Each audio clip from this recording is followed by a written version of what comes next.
Welcome to the 2022 King Films March Madness location bracket, and how this works is the team that is closest proximity-wise to the site the game is taking place will win that game. So it's pretty much the ultimate test of home field advantage. Last year it got a little messed up just because all of the Indiana teams were favored, the Big Ten especially. That did not work out too well if you know how the Big Ten fared in that one.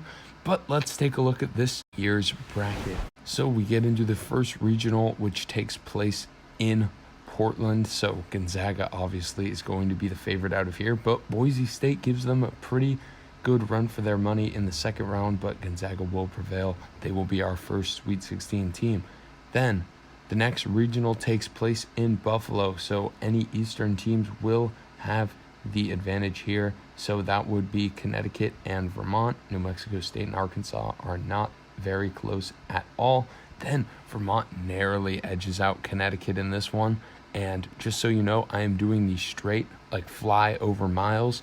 It is not by road distance. A couple of these matchups could have flipped.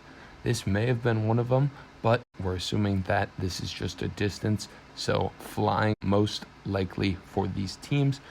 Then on the bottom half of the bracket, we've got the San Diego Regional. So both Rutgers and Notre Dame are not going to outclass Alabama here.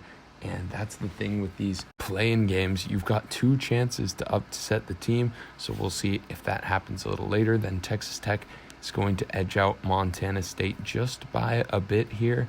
Montana State is in Bozeman, so that is pretty south in Montana, but still Texas Tech, Lubbock is going to edge them out. Then Texas Tech is going to be far closer than Alabama to the San Diego Regional. Going on to the bottom, we've got Greenville, South Carolina. If you did North Carolina, you'd get a little bit different result. Davidson and Duke obviously are going to be the closest, both located in North Carolina. But if you did North Carolina, Greenville, North Carolina, Duke would be closer on this one. I mistakenly did that at first, but we've corrected it. Davidson is the correct team. Then let's move on to the San Francisco Regional, where we've got Gonzaga against Vermont, and Gonzaga is going to take that one by a long shot. Same thing with Texas Tech. Gonzaga will be our first Final Four team, and from a basketball standpoint, I could very much see this bracket happening. It's a very plausible bracket. Vermont is a popular upset pick. If you want to see other upset picks that may be able to take down their higher seed opponent, check out that in the top right now. But this is a very good bracket so far. Let's see if the second quadrant messes it up. So we've got Arizona playing in San Diego as well. So Arizona and TCU are going to be far closer than their competitors. Arizona will prevail there, just boxing out TCU for that San Diego Regional.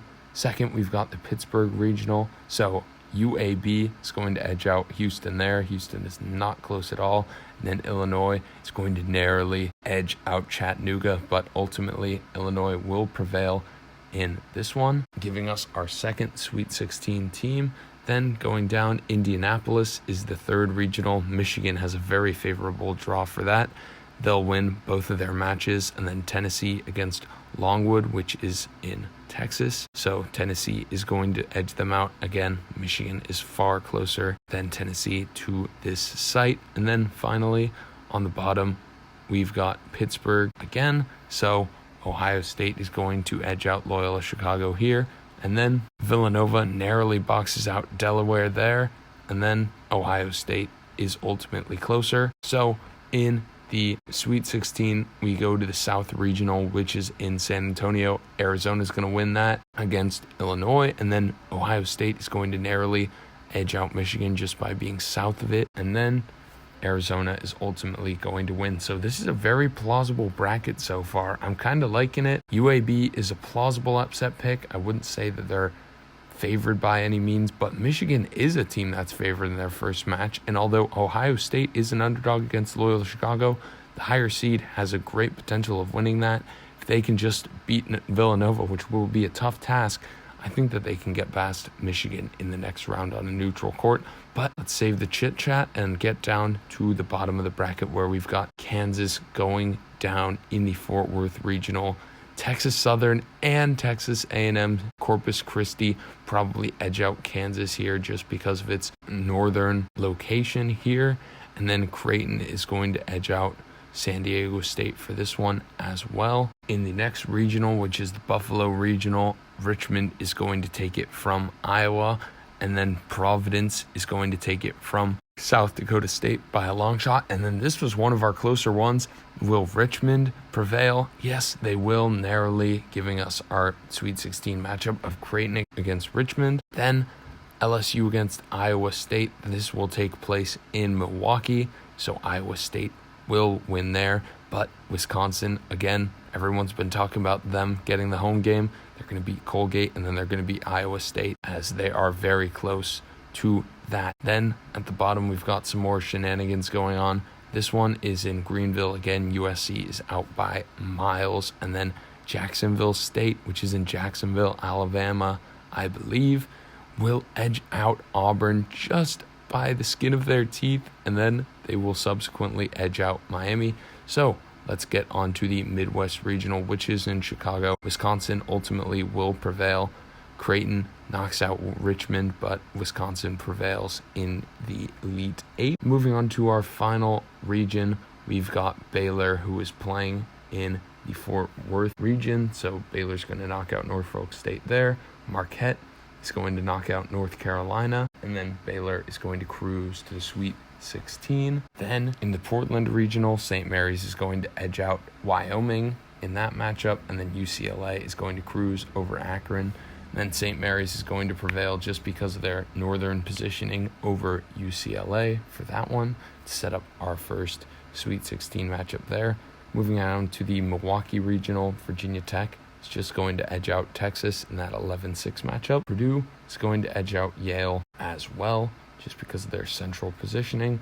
Then finally, we get down to the Indianapolis Regional, where Murray State is going to win, and Kentucky will as well. So Kentucky is ultimately closer. This was a little bit of a close match as well, one of our closer ones we had. So we end up with a 1-2-3-5 Sweet 16, which could certainly happen. Baylor and Kentucky will prevail respectively in the Philadelphia region, and then Kentucky is the winner between those two. So we get a 1-1-2-3 Final Four. So the Final Four, which they cannot change, is in New Orleans. So ultimately, Kentucky is going to be the closest of all of the options here. Wisconsin is going to edge out Arizona. Gonzaga goes down to Kentucky. Those Western teams kind of get shafted here, and then Kentucky ultimately boxes out Wisconsin for the national championship. Thank you for watching. Please be sure to like and subscribe and leave your comments below.